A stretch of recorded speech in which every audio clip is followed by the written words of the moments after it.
बंटी कबूतर की बीवी टुनटुनी की हाइट काफी छोटी थी। वो इतनी नाटी थी, जंगल के पक्षी उसका कई बार मजाक बनाते थे। टुनटुनी, तेरे लिए तो मुझे किचन में टेबल रखना पड़ेगा। माँ जी, इतनी भी नाटी नहीं हूँ मैं, और हाँ, हील्स पहन कर तो आपकी जितनी आ जाती हूँ। अरे, तेरे पापा ने महंगी मोटर का लालच दे दिया, वरना तो मेरे बेटे के लिए ये लंबी लंबी चिड़ियों की लाइनें लगी थी। क्या बताऊँ तुझे, कटरीना फेल थी उनकी। एक दिन सभी खाना खा रहे होते हैं। माँ, दाल बहुत अच्छी बनी है, जरा और देना। रुको जी, मैं लेकर आती हूँ, किचन में है, वैसे भी मैं खड़ी ही हूँ। ये सुनकर सास हंसने लगती है। तुम खड़ी हो या बैठी, एक ही बात है।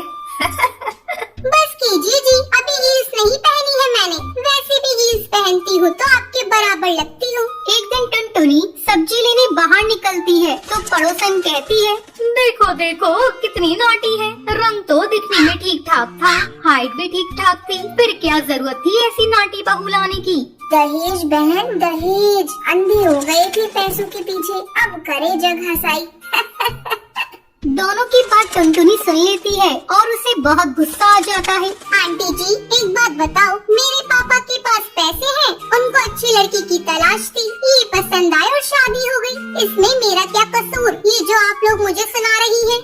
अरे नहीं नहीं टुनटुनी, हम तो तेरी सास की बात कर रही थी, कितनी लालची औरत है। देखिए, वो लालची नहीं है, पर उनके कुछ शौक है जो वो अपने बेटे से पूरा करवाना चाहती है, और देखा जाए तो उसमें उनकी गलती भी क्या है भला, और इन्होंने मुझसे शादी की है तो जरूर कुछ न कुछ अच्छाई नजर आई ही होगी ना। और अब कर टुनटुनी वहाँ से निकल जाती है। टुनटुनी, चलो जल्दी से तैयार हो जाओ, हम लोगों को पार्टी में जाना है। टुनटुनी तैयार होकर पार्टी में जाती है, जहाँ बंटी का दोस्त उससे कहता है, अरे बंटी, तू कितना लकी है यार, तेरी बीवी की हाइट इतनी कम है कि तुझे बच्चे की जरूरत ही नहीं, भाभी बच्ची ऐसी है। और बंटी, अगर मेरी बीवी की हाइट इतनी कम हो तो मैं घर से बाहर निकलूं ही नहीं, कहीं फुदक के कहीं चली गई तो लेने के देने पड़ जाएंगे। सभी टुनटुनी पर हंसने लगते हैं। तभी पार्टी की जगह पर आग लग जाती है।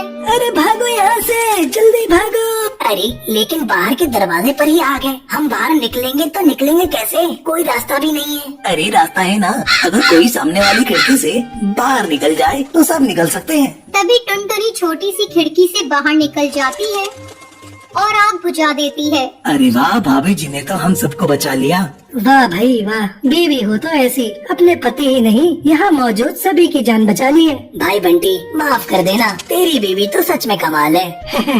मुझे ये बात पता है और मुझे मेरी बीवी पर गर्व है। टुनटुनी मुस्कुराकर अपनी पति की तरफ देखती है। जैसे तैसे दिन कट रहे थे, सास और पड़ोसियों का मजाक बनाने का सिलसिला चल ही रहा था। एक दिन मोहल्ले से बहुत जोर जोर से आवाज आती है, हाय रे, मैं मर गई। अरे क्या हुआ? देखते हैं तो सभी गड्ढे के सामने भीड़ लगाकर खड़े होते हैं।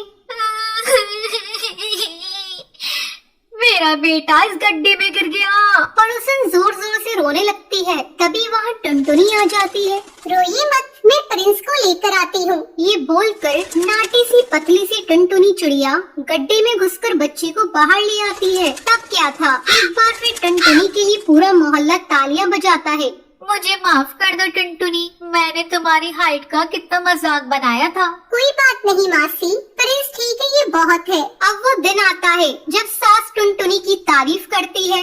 वाह बहू वाह, तेरी तारीफें सुन सुनकर तो मैं बहुत खुश हो गई। आज तो तूने ये साबित कर दिया, समाज में परिंदे रंग रूप लंबाई ऊंचाई से नहीं बल्कि साहस और हौसले से काबिल कहलाता है। मुझे माफ कर देना बेटी।